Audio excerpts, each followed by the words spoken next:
ముందుగా చీకటి పేపర్, ఇది వివేక్ చీకటి పేపర్. ఈ పేపరు తెలంగాణకు అవసరం లేదు. ఈ వ్యక్తులు కూడా వివేక్ కావచ్చు, వాళ్ళ కొడుకు కావచ్చు, వీళ్ళు కూడా తెలంగాణకు చేసిన ఫాయిదా ఏమీ లేదు. పైగా వాళ్ళ కొడుకు ఎంపీసీ టికెట్ ఇచ్చుకున్నాడు. వాళ్ళు నాన్ లోకల్. పెద్దపల్లిలో గడ్డం వంశీకృష్ణ నాన్ లోకల్. ఎట్టి పరిస్థితుల గడ్డం వంశీకృష్ణకు పెద్దపల్లి ఎట్టి పరిస్థితుల ఓట్లు వేయకండి.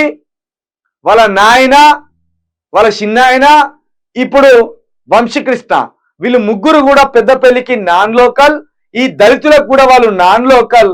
ఈ దళితులను పట్టించుకున్నది లేదు, తెలంగాణను పట్టించుకునేది లేదు, పెద్దపల్లిని పట్టించుకునేది లేదు.